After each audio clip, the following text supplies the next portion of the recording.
Edinburgh is an incredible city that I've been wanting to get to for a long time, and now is finally that moment.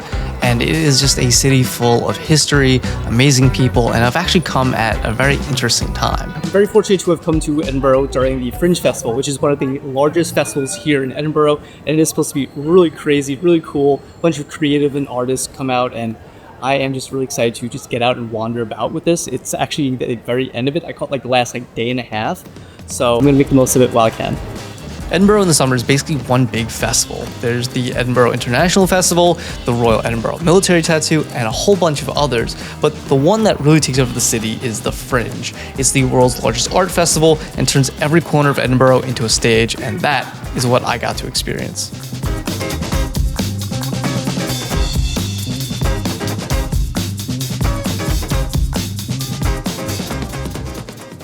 The architecture here is really cool. It's got this blend of like Gothic, Georgian, and medieval as well. And I will say the one thing that does kill the vibe or the mood a little bit is right up there.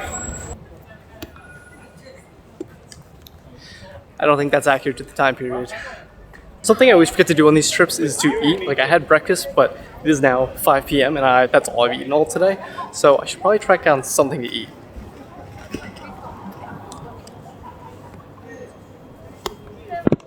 Not that though. I figured I'd go for something a little more appropriate for where I am, and that is fish and chips. And I'm not ashamed to say that this is actually my first time having fish and chips, and honestly, really good.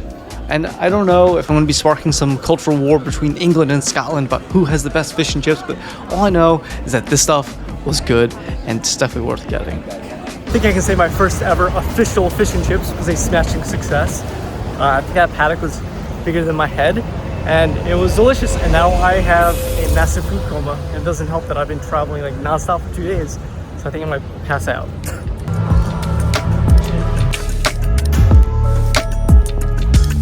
I'd say not a bad view for morning coffee, huh? I mean, the view from New York is obviously incredible, but this is just a little bit different. And, you know, I slept in way too much today, but I was exhausted. Like, I think over the last, 3 days now that I've been traveling, for the first 2 days, I was traveling for 14 hours combined between like a 7-hour flight, 7-hour train ride.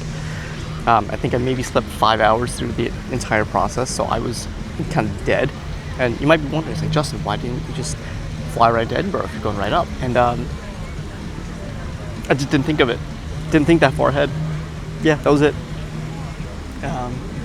Yeah. And this is when something extremely unexpected happened that it was a real pleasant surprise. I was on my way over to Calton Hill to get a nice view of the city, and long story short, I made a friend. And it happened in the weirdest situation possible that we almost both got hit by a bus, laughed about it, and then started talking cameras, and the rest is history. Okay. So I was climbing up Calton Hill, and I made a new friend. Hi guys, my name is Justin's backpack. As you can see, she's being very helpful. Hi. Do you want to actually introduce yourself though? So I don't feel it's totally bad with you carrying my bag. I forgot my lines. He's always to put some stuff in my body and make me so. That's gonna come off so weird. My name is Orange. I'm from China, and I'm 30 years old. I just want to say to living free, and you will be loved. Nice. Good message. Shudan is such a cool and interesting person, and I'm so happy that I ran into her. And yeah, Shudan, if you're watching, hi. And I hope you have a great time on the rest of your trips. That's one of the great things that I love about travel. It's just that you can't plan everything. And sometimes it's the things that you don't even expect that really make a trip special. After making a new friend, it was time for me to explore Edinburgh's Old Town. Cobblestone streets, medieval architecture. This part of the town really does feel like you're stepping back in time. But right alongside that history, the Fringe is everywhere. Street performers, pop-up acts. It's like the past and present are colliding on every corner. And just beneath all of that, I was heading somewhere darker, the underground world where Edinburgh's ghosts come out to play. Alright, I got here a bit early, so I'm gonna give you a little background. I didn't know about this before I got here and I started looking into things to do in Edinburgh. So apparently the underground was like lost for a while. This is back, I think, like 16th century. I'm gonna correct myself in the post if that is not right. But it got rediscovered in the 1980s, and then basically they say that there's like paranormal activity and different things like that. So, you know, there's been reports of like these, I guess, supernatural things like Mr. Boots, Mr. Watcher, body snatchers, all that stuff. So, this is really interesting to me. I love this kind of stuff. It's just really interesting. And yeah, I'm very excited to see what it actually holds. Look, and to be completely honest, I don't know if I actually believe in ghosts or anything like that, but I love this shit. Don't know why. Like, put me in front of like a Destination Truth or like Ghost Hunters and I'm there for hours. These are the underground vaults in Edinburgh under the South Bridge, and this is actually privately owned, so you do need to go through a tour company. You can't just wander in here, and all in all, this is a really cool experience. Plus, you get some whiskey at the end, so ghost stories and whiskey, I'm there. That was really cool. I had a great time there. So, Steph, thank you. And if I'm not gonna take away from the tour because I think you should totally do it. But the one thing I will say I took away from this is that the old Edinburgh people, brutal.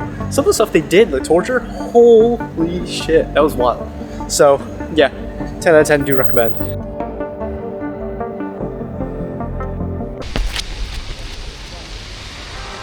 I've really tried to start running more while I'm traveling. It's just a nice, fun way to kind of see new parts of the city, get a feel for it. And on top of that too, it's a way to bring a sense of normalcy back into travel, like a routine. So the plan is to at least do one run here in Edinburgh and one run in London. No more Fringe.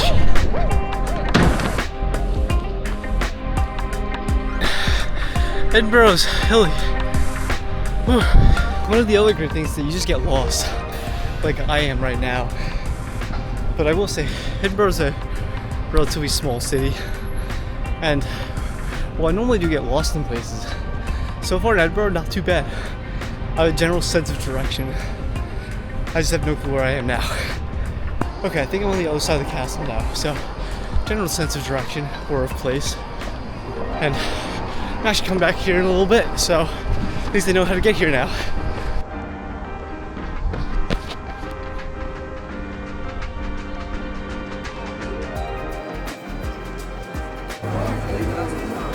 About to do the Scotch whiskey experience. I'm very excited because I really don't know much about whiskey, but I do really like it. So I'm hoping to actually pick up a little bit of information here. And I don't know if I'm actually be able to video in there. I've heard that we might not be able to. So if that is true, I will just relay the information to you after. And yeah, let's see what happens. Yeah, so the internet lied. You can totally film here. I like to think that after this experience, I do actually know a little bit more about whiskey than I did before, and specifically Scotch. This is just a really cool experience. Like, this is like every whiskey head's dream. And I know it's a little touristy, but honestly, really awesome. You get to taste 5 different whiskeys as well. You learn the 5 steps. And yeah, 100% recommend. Yeah, little, come down pretty quick, I'd say. 26. Cool to see, you know, you're using similar casks, similar age statement, but just campfire smoke. Yeah, I was gonna say, in a weird way, it does taste like a campfire. Yeah, Like, I don't know why, but it's like when you like burn different types of wood too. It's like, yeah. I'm definitely a bit buzzed. We got to try 5 different whiskeys, and I did that on pretty much an empty stomach, which was not a great idea. But man, oh man, was that whiskey really good. It was such a cool experience, and I like to think that I am at least a little better well-versed in Scotch whiskey now. There was just one last place that I had to visit before I left Edinburgh. There's supposed to be an audio guide, but I, for the life of me, cannot download it on my phone. It's just stuck spinning at like the last step, so that's disappointing, but I will figure it out. So Edinburgh Castle isn't just one castle, it's a whole like complex of different buildings. So if I ever get the audio tour working, hopefully I will learn what each building does, but if not, I guess I'll just be walking around reading some signs. I don't know if it makes me uncultured, but honestly, this is reminding me of like the stuff my friends and I would like build in Minecraft, like the little towns and all of that.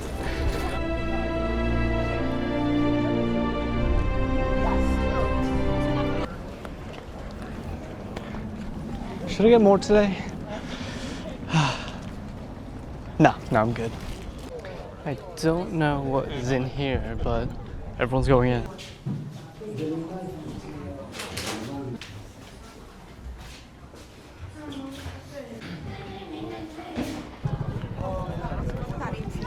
turns out it's actually the oldest building in Edinburgh. It's actually really cool.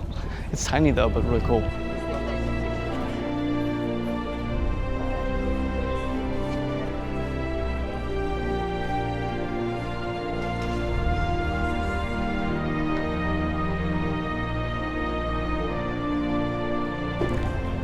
The castle has honestly been a great way to end this trip. It's really nice just to get up above the city one last time, take it all in. And now it is time for me to catch a train. I'm taking a sleeper train from Edinburgh down to London, so if you're interested in that, consider subscribing. Subscribe for any other travel content as well. And as always, thank you for watching.